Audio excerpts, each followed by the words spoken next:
कोशिश टीवी के तमाम देखने और सुनने वाले नाजरीन को अस्सलाम वालेकुम। नाजरीन गिरामी, ईरानियों का सालार कारान ताज़ा दम लश्कर लेकर उबला की तरफ रवाना हो गया। वो पूरी उम्मीद लेकर जा रहा था कि मुसलमानों को तबाह बर्बाद करके लौटेगा। वो अपने लश्कर को दजला के बाई किनारे के साथ साथ ले जा रहा था। उसकी रफ्तार खासी तेज। उसने मजार के मकाम पर लश्कर को दरियाए दजला पार कराया और जुनूब में दरियाए मौक्कल तक पहुँच गया। वो जब दरियाए मौक्कल के पार गया तो उसे हरमस के लश्कर की टोलियां आती दिखाई दी। सिपाही बड़ी बुरी हालत में थे। तुम पर जरतश्त की लानत हो। कारान ने पहली टोली को रोककर और उनकी हालत देखकर कहा, क्या तुम मुसलमानों के डर से भाग कर आ रहे हो? सिपा सालार हरमज मारा गया है। टोली में से एक सिपाही ने कहा, दोनों पहलुओं के सालार कबाज और निशान भी भाग आए हैं। वो शाहिद पीछे आ रहे हों। कारान हरमज की मौत की खबर सुनकर सुन होकर रह गया। उसने ये पूछने की भी जुर्रत न की कि हरमज किस तरह मारा गया है। कारान का सर झुक गया था। उसने जब सर उठाया तो देखा कि फारस के फौजों की कतारें चली आ रही कर अपने ताज़ा दम लश्कर को देखकर भागे हुए ये फौजी वहीं रुकने लगे। इतने में हरमज की फौज के दूसरे सालार काबाज और निशान भी आ पहुंचे। उन्हें दूर से आता देखकर कारान ने अपने घोड़े की लगाम को झटका दिया। घोड़ा चल पड़ा। कारान ने अपने दोनों शकस खुर्दा सालारों के सामने जाकर घोड़ा रोका। मैं सुन चुका हूँ हरमज मारा गया है, कारान ने कहा, लेकिन मुझे ये यकीन नहीं आता कि तुम दोनों भाग आए हो। क्या तुम गंवार और उजड़ अरबों से शिकस्त खाकर आए हो? मैं इसके सिवा कुछ नहीं सुनना कहना चाहता कि तुम बुज़दिल हो और तुम इस रुतबे और अहदे के अहल नहीं हो। क्या तुम नहीं चाहते कि मुसलमानों को तबाह बर्बाद कर दिया जाए? क्यों नहीं चाहते? कबाज ने कहा, हम कहीं छुपने के लिए पीछे नहीं आए। हमें हरमज की शेखियों ने मरवा दिया है। मैं तस्लीम करता हूँ कि इस्लामी फौज के पास बड़े ही काबिल और जुर्रत वाले सालार हैं, लेकिन वो इतने काबिल भी नहीं कि हमारी फौज को यूं भगा देते। कारान निशान ने कहा, हमारी फौजी क़यादत में यही सबसे बड़ी खामी है जिसका मुजाहिरा तुमने भी किया है। तुमने अरब के इन मुसलमानों को गवार और उजट कहा है। हरमज भी ऐसे ही कहता था, लेकिन हमने मैदान जंग में उसके उलट उन्हें पाया है। तुमने उनमें क्या खूबी देखी है जो हम में नहीं? कारान ने पूछा। ये पूछो कि हम में क्या खामी है जो उनमें नहीं? नौशान ने कहा, हम अपने 10-10, 12-12 सिपाहियों को एक जंजीर से बांध देते हैं कि वो जमकर लड़े और भागे नहीं, इसलिए हम आमने सामने की जंग लड़ते हैं। मुसलमानों ने जब हमारी सिपाह को पाबंदे सलासल देखा तो उन्होंने दाएं बाएं की चालें चलनी शुरू कर दी। हमारी सिपाह घूम फिर कर लड़ने से कासिर थी। ये थी वजह कि हमारा इतना ताकतवर लश्कर शिकस्त खा गया। हमारे पास बातों का वक्त नहीं। कबाज ने कहा, मुसलमान हमारे ताक़ुब में आ रहे हैं। उनके ताक़ुब में मुसन्ना बिन हारिसा 2000 की नफरी के साथ आ रहा था। मुसन्ना बिन हारिसा इस्लाम का वो शेदाई था जिसने ईरानियों के खिलाफ जमीन दोज जंगी कार्रवाइयां शुरू कर रखी थी। उसी की तरगीब पर अमीरुल मोमिनीन अबू बकर रजी अल्लाह ताला अन्हो ने खालिद रजी अल्लाह ताला अन्हो को बुलाकर ईरानियों के खिलाफ भेजा था। ईरानियों के ताक़ुब में जाना गैर मामूली तौर पर दिलेराना कदम था। ताक़ुब का मतलब ये था कि मुसलमान अपने मस्तकर से दूर हटते हटते ईरानियों के क़ल्ब में जा रहे थे, जहां इनके घेरे में आ जाना यकीनी था। लेकिन ये खालिद रजी अल्लाह ताला अन्हो का हुक्म था कि ईरानियों का ताक़ुब किया जाए। इस हुक्म के पीछे ईरानियों के खिलाफ वो नफरत भी थी जो मुसन्ना बिन हारिसा के दिल में भरी हुई थी। जंग सलासल खत्म हो गई और ईरानी भाग उठे तो खालिद रजी अल्लाह ताला अन्हो ने देखा कि इनका लश्कर थक गया है। उन्होंने मुसन्ना बिन हारिसा को बुलाया। इब्ने हारिसा, खालिद रजी अल्लाह ताला अन्हो ने कहा, अगर ये भागते हुए फारसी जिंदा चले जाएं तो क्या तुम अपनी फतह को मुकम्मल समझोगे? खुदा की कसम वलीद के बेटे, मुसन्ना बिन हारिसा ने पुरजोश लहजे में कहा, मुझे सिर्फ हुक्म की जरूरत है, ये मेरा शिकार है। तो जाओ। खालिद रजी अल्लाह ताला अन्हो ने कहा, 2000 सवार अपने साथ लो और ज्यादा से ज्यादा ईरानियों को पकड़ लाओ और जो मुकाबला करें उसे कत्ल कर दो। मैं जानता हूँ मेरे जांबाज थक गए हैं, लेकिन मैं शहनशाह फारिस को यकीन दिलाना चाहता हूँ कि हम जमीन के दूसरे सिरे तक उनका ताक़ुब करेंगे। मुसन्ना बिन हारिसा ने 2000 सवार लिए और भागते हुए ईरानियों के पीछे चले गए। ईरानियों ने दूर से देख लिया कि उनका ताक़ुब हो रहा है तो वो बिखर गए। उन्होंने अपना बोझ हल्का करने के लिए गुर्द और हथियार फेंक दिए थे। मुसन्ना के लिए ताक़ुब का और ईरानियों को पकड़ने का काम दुश्वार हो गया था, क्योंकि ईरानी टोली टोली होकर बिखरे, फिर वो अकेले अकेले होकर भागने लगे। इसके मुताबिक मुसन्ना के सवार भी बिखर गए। मुसन्ना बिन हारिसा को आगे जाकर अपने सवारों को इकट्ठा करना पड़ा, क्योंकि आगे एक किला आ गया था। ये किला हसनुल मायरा के नाम से मशहूर था। ये एक औरत का किला था, इसीलिए इसका नाम हसनुल मायरा मशहूर हो गया था, यानी औरत का किला। मुसन्ना ने इस किले का मुहासरा कर लिया, क्योंकि ख्याल ये था कि ईरानी इस किले में चले गए होंगे। किले से मुजम्मत के आसार नजर आ रहे थे। 2 दिन मुहासरे में गुजर गए तो मुसन्ना को एहसास हुआ कि वो जिस काम के लिए आया था वो तो रह गया है। मुसन्ना का एक भाई मुअन्ना उसके साथ था। मुअन्ना मुसन्ना बिन हारिसा ने उसे कहा, क्या तुम देख नहीं रहे कि मैं ईरानियों के ताक़ुब में आया था और मुझे इस किले ने रोक लिया है? मुअन्ना बिन हारिसा ने कहा, मैं सब कुछ देख रहा हूँ और मैं ये भी देख रहा हूँ कि तुम्हें मुझ पर भरोसा नहीं। अगर ऐसा होता तो तुम मुझे कहते कि इस किले को तुम मुहासरे में रखो और मैं ईरानियों के पीछे जाता हूँ। हाँ मुअन्ना, मुसन्ना बिन हारिसा ने कहा, मुझे तुम पर भरोसा नहीं। यह किला एक जवान औरत का है और तुम जवान आदमी हो। खुदा की कसम, मैंने किला सर करने वालों को एक औरत की तीखी नजरों और अदाओं से सर होते देखा है। मेरे बाप के बेटे, मुअन्ना ने कहा, मुझ पर भरोसा करो और आगे निकल जाओ। मुझे थोड़े से सवार दे जाओ और फिर देखो कौन सर होता है, किला या मैं। अगर तू यहीं बंधा रहा तो भागते हुए फारसी बहुत दूर निकल जाएंगे। अगर मेरा दिमाग ठीक काम करता है तो मैं कुछ और सोच कर इधर आया हूँ। मुसन्ना बिन हारिसा ने कहा, मैं उस अल्लाह का शुक्र अदा करता हूँ जिसके सिवा कोई माबूद नहीं और मोहम्मद सल्लल्लाहु अलैहि वसल्लम जिसके नबी हैं कि उसने हमें खालिद रजी अल्लाह ताला अन्हो जैसा सिपा सलार दिया है। मदीने की खिलाफत से उसे जो हुक्म मिला था वो उसने पूरा कर दिया है, लेकिन वो इस पर मुतमईन नहीं। वो फारिस की शहनशाही की जड़ें उखाड़ फेंकने पर तुला हुआ है।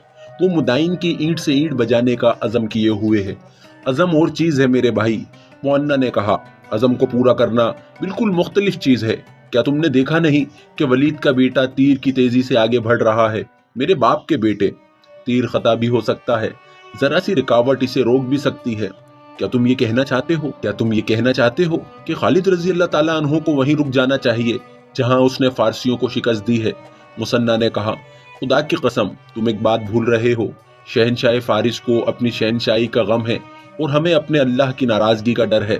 उर्द शेर अपने तख्त और ताज को बचाना चाहता है, लेकिन हम शाह दो जहां सल्लल्लाहु अलैहि वसल्लम की आन की खातिर लड़ रहे हैं।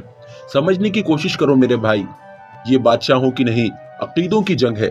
हमारे लिए ये अल्लाह का हुक्म है कि हम उसके रसूल सल्लल्लाहु अलैहि वसल्लम का पैगाम दुनिया के आखिरी कोने तक पहुंचाएं। हमारा बचोना ये रेत है और ये पत्थर है, हम तख्त के तलबगार नहीं। मैं समझ गया हूँ, मुअन्ना बिन हारिसा ने कहा।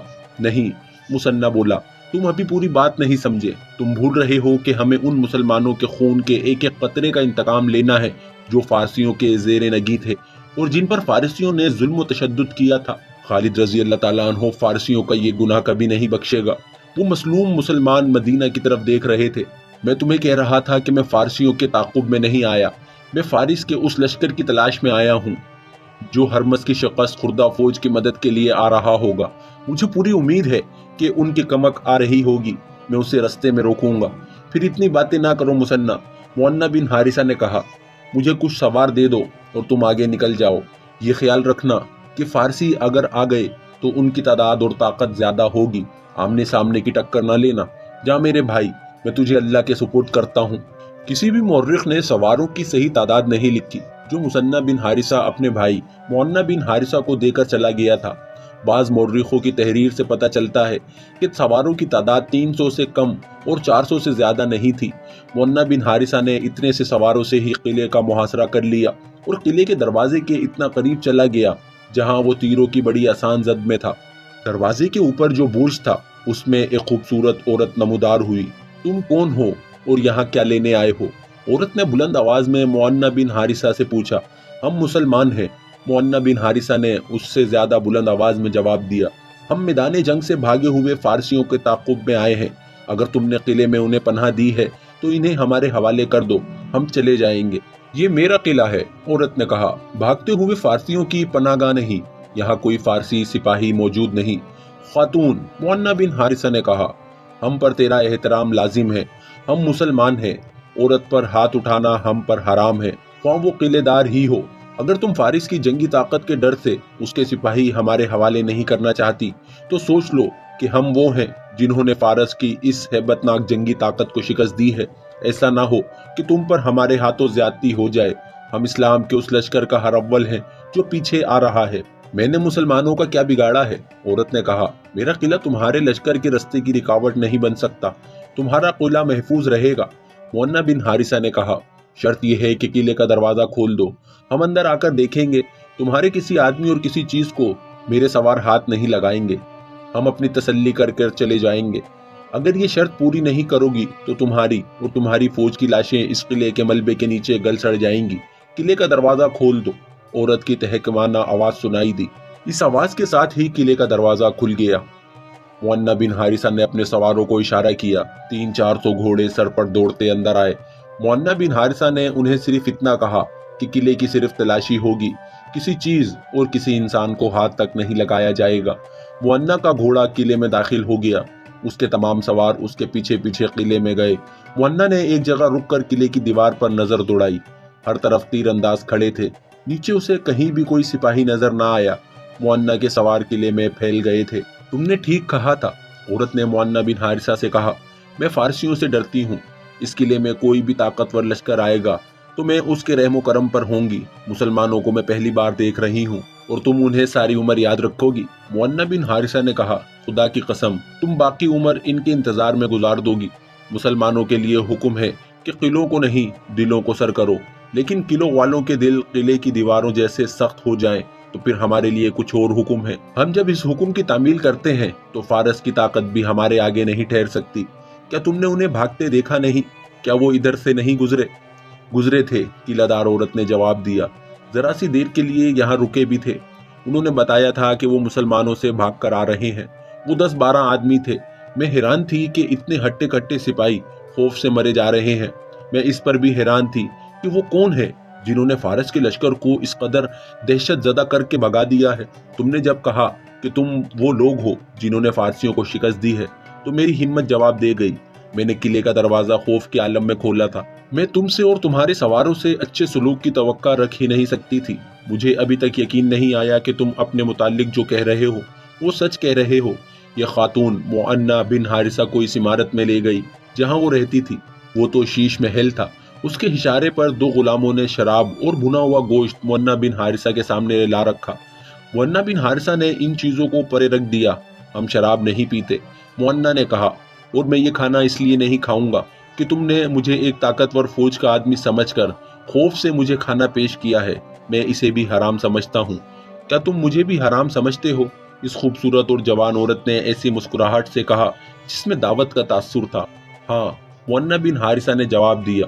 मफ्तूहा औरत को हम शराब की तरह हराम समझते हैं और उस वक्त तक हम पर हराम रहती है जब तक वो अपनी मर्जी से हमारे निकाह में ना आ जाए।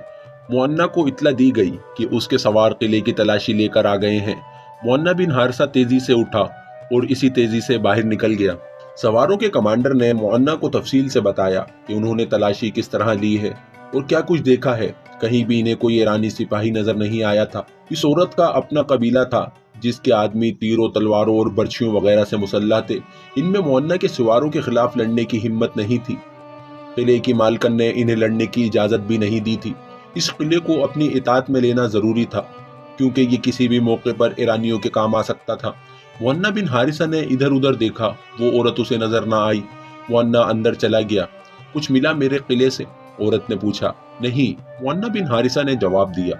मेरे लिए शक रफा करना जरूरी था और अब ये पूछना जरूरी है कि मेरे किसी सवार ने तुम्हारे किसी आदमी या औरत को या मैंने तुम्हें कोई तकलीफ तो नहीं दी? नहीं, औरत ने कहा और जरा सोच कर बोली, लेकिन तुम चले जाओगे तो मुझे बहुत तकलीफ होगी। क्या तुम ईरानियों का खतरा महसूस कर रही हो? मुअन्ना ने पूछा। क्या तुम्हारे दिल में मुसलमानों का डर है? दोनों में से किसी का भी नहीं, औरत ने जवाब दिया। मुझे तन्हाई का डर है। तुम चले जाओगे तो मुझे तन्हाई का एहसास होगा जो तुम्हारे आने से पहले नहीं था। मुअन्ना ने इसे सुहालिया निगाहों से देखा। तुम अपने फर्ज में इतने उलझे हुए हो कि तुम्हें यह भी एहसास नहीं रहा कि तुम एक जवान आदमी भी हो। औरत ने कहा। फातेह सबसे पहले मुझ जैसी औरत को अपना खिलौना बनाते हैं। मैंने तुम जैसा आदमी कभी नहीं देखा। अब देखा है तो दिल चाहता है कि देखती ही रहूं। क्या मैं तुम्हें अच्छी नहीं लगी? मुअन्ना ने उसे गौर से देखा, सर से पांव तक, फिर पांव से सर तक देखा। उसे एक आवाज सुनाई दी। खुदा की कसम, मैंने किले सर करने वालों को एक औरत की तीखी नजरों और अदाओं से सर होते देखा है। क्या तुम सोच भी नहीं रहे? क्या तुम होश में नहीं हो? औरत ने पूछा। मैं शायद जरूरत से ज्यादा होश में हूँ, मुअन्ना बिन हारिसा ने कहा। तुम मुझे अच्छी लगी हो या नहीं, ये बात की बात है। इस वक्त मुझे तुम्हारा किला अच्छा लग रहा है। क्या मेरा ये तोहफा कबूल करोगे? औरत ने कहा। ताकत से किला सर करने की बजाय मुझसे ये किला मोहब्बत के तोहफे के तौर पर ले लो तो क्या ये अच्छा नहीं रहेगा? मोहब्बत? मुअन्ना ने जेरे लब कहा, फिर सर झटक कर जैसे बेदार हो गया हो कहने लगा। मोहब्बत का वक्त नहीं। मैं तुम्हारे साथ शादी कर सकता हूँ अगर तुम रजामंद हो तो। पहले अपने सारे के सारे कबीले समेत इस्लाम कबूल करो। میں نے قبول کیا۔ عورت نے کہا، میں اس مذہب پر جان بھی دے دوں گی جس کے تم پیروکار ہو۔ دو مورخوں طبری اور ابن رستہ نے اس خاتون کا ذکر ذرا تفصیل سے کیا ہے، لیکن دونوں کی تحریروں میں اس خاتون کا نام نہیں ملتا۔ شہنشاہ فارس ارد شیر آگ بگولا ہوا جا رہا تھا۔ اسے ہرمز پر غصہ آ رہا تھا جس نے کمک مانگی تھی۔ کمک بھیجنے کے بعد اسے بھی کوئی اطلاع نہیں ملی تھی کہ میدان جنگ کی صورتحال کیا ہے۔ وہ دربار میں بیٹھا مجسمہ عتاب بنا ہوا تھا۔ محل میں وہ کہیں بھی ہوتا تو اس کیفیت میں ہوتا کہ بیٹھے بیٹھے اٹھ کھڑا ہوتا، تیز تیز ٹہلنے لگتا اور بلا وجہ کسی نہ کسی پر غصہ جھاڑنے لگتا۔ اس روز وہ باغ میں ٹہل رہا تھا جب اسے اطلاع ملی قاران کا قاصد آیا ہے۔ بجائے اس کے کہ وہ قاصد کو بلاتا، وہ قاصد کی طرف بڑی تیزی سے چل پڑا۔ کیا قاران نے ان صحرائی گدڑوں کو کچل ڈالا ہے؟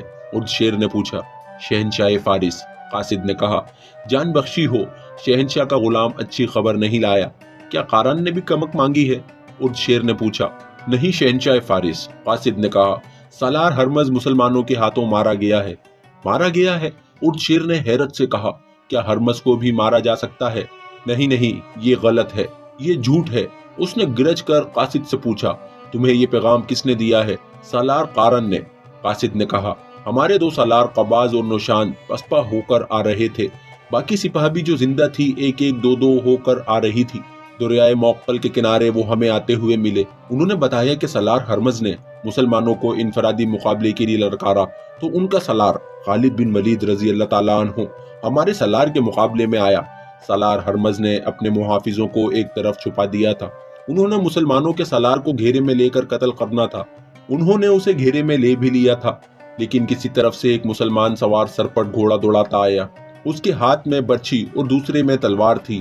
دیکھتے ہی دیکھتے اس نے سالار ہرمز کے 6-7 محافظوں کو ختم کر دیا۔ این اس وقت مسلمانوں کے سالار نے سالار ہرمز کو گرا لیا اور خنجر سے اسے ختم کر دیا، اور شیر کا سر جھک گیا اور وہ آہستہ آہستہ محل کی طرف چل پڑا۔ جب وہ محل میں پہنچا تو اس نے یوں دیوار کا سہارا لے لیا جیسے اسے ٹھوکر لگی ہو، اور وہ گرنے سے بچنے کے لیے اس نے دیوار کا سہارا لیا ہو۔ وہ اپنے کمرے تک دیوار کے سہارے پہنچا۔ کچھ دیر بعد محل میں ہڑبونگ سی مچ گئی۔ طبیب دوڑے آئے۔ ارد شیر پر کسی مرض کا اچانک حملہ ہو گیا تھا۔ یہ صدمے کا اثر تھا۔ فارس کی شہنشاہی شکست سے نہ آسنا رہی تھی۔ اسے پہلی ضرب رومیوں کے ہاتھوں پڑی تھی اور فارس کی شہنشاہی کچھ حصے سے محروم ہو گئی تھی۔ اب اس شہنشاہی کو اس قوم کے ہاتھوں چوٹ پڑی تھی جسے ارد شیر قوم سمجھتا ہی نہیں تھا۔ ارد شیر کے لیے یہ صدمہ معمولی نہیں تھا۔ قاران ابھی دریائے موقل کے کنارے پر خیمہ زن تھا۔ اس نے وہاں اتنے دن اس لیے قیام کیا تھا کہ ہرمز کی فوج کے بھاگے ہوئے کمانڈار اور سپاہی ابھی تک چلے آ رہے تھے۔ قاران انہیں اپنے لشکر میں شامل کرنا چاہتا تھا۔ ہرمز کے دونوں سالار قباز اور نوشان اس کے ساتھ ہی تھے۔ وہ اپنی شکست کا انتقام لینے کا عہد کیے ہوئے تھے۔ ان کے کہنے پر قاران پیش قدمی میں محتاط ہو گیا تھا۔ قیام کے دوران اس کے جاسوس اسے اطلاعیں دیتے رہے تھے کہ مسلمانوں کی سرگرمیاں اور عزائم کیا ہیں۔ ان اطلاعوں سے اسے یقین ہو گیا تھا کہ مسلمان واپس نہیں جائیں گے بلکہ آگے آ رہے ہیں۔ خالد رضی اللہ تعالیٰ عنہ نے جنگ سلاسل جیتنے کے بعد کاظمہ، ابلا اور چھوٹی چھوٹی آبادیوں کے انتظامی اموار اپنے ہاتھ میں لے لیے تھے۔ جب وہ ان آبادیوں میں گئے تو وہاں کے مسلمانوں نے چلا چلا کر خالد رضی اللہ تعالیٰ عنہ زندہ باد، اسلام زندہ باد، خلافت مدینہ زندہ باد کے نعرے لگائے۔ وہ سرسبز و شاداب علاقہ تھا۔ عورتوں نے خالد رضی اللہ تعالیٰ عنہ اور ان کے محافظوں کے رستے میں پھول پھینکے۔ اس علاقے کے مسلمانوں کو بڑی لمبی مدت بعد ایرانیوں سے نجات ملی تھی۔ خالد رضی اللہ تعالیٰ عنہ، کیا تو ہماری عصمتوں کا انتقام لے گا؟ خالد رضی اللہ تعالیٰ عنہ کو کسی عورت کی آوازیں سنائی دی، ہماری جوان بیٹوں کے خون کا انتقام، انتقام، خالد رضی اللہ تعالیٰ عنہ، انتقام۔ یہ ایک شور تھا، للکار تھی، اور خالد رضی اللہ تعالیٰ عنہ اس شور سے گزرتے جا رہے تھے۔ ہم واپس جانے کے لیے نہیں آئے، خالد رضی اللہ تعالیٰ عنہ نے وہاں کے مسلمانوں سے کہا، ہم انتقام لینے آئے ہیں۔ مسلمانوں کے ایک وفد نے خالد رضی اللہ تعالیٰ عنہ کو بتایا کہ اس علاقے کے غیر مسلموں پر بھروسہ نہ کرے، یہ سب فارسیوں کے مددگار ہیں۔ وفد نے خالد رضی اللہ تعالیٰ عنہ کو بتایا، مجوسیوں نے ہمیشہ ہمارے خلاف مخبری کی ہے۔ ہمارے بیٹے جب فارسی فوج کی کسی چوکی پر شب خون مارتے تھے تو مجوسی مخبری کر کے ہمارے بیٹوں کو گرفتار کروا دیا کرتے تھے۔ تمام عیسائیوں اور یہودیوں کو گرفتار کر لو، خالد رضی اللہ تعالیٰ عنہ نے حکم دیا، اور مسلمانوں میں سے جو اسلامی لشکر میں آنا چاہتا ہے آ جائے۔ وہ پہلے ہی مصنف بن حارثہ کے ساتھ چلے گئے ہیں۔ خالد رضی اللہ تعالیٰ عنہ کو جواب ملا۔ فوراً ہی مجوسیوں اور دیگر غیر مسلموں کی پکڑ دھکڑ شروع ہو گئی۔ ان میں سے صرف انہیں جنگی قیدی بنایا گیا جن کے متعلق مصدقہ شہادت مل گئی تھی کہ انہوں نے مسلمانوں کے خلاف جنگی کارروائیاں کی تھی یا مخبری کی تھی۔ نظم و نسق کے لیے اپنے کچھ آدمی کاظمہ میں چھوڑ کر خالد رضی اللہ تعالیٰ عنہ آگے بڑھ گئے۔ اب ان کی پیش قدمی کی رفتار تیز نہیں تھی کیونکہ کسی بھی مقام پر ایرانیوں سے لڑائی کا امکان تھا۔ خالد رضی اللہ تعالیٰ عنہ نے اپنے جاسوس جو اس علاقے کے مسلمان تھے آگے اور دائیں بائیں بھیج دیے تھے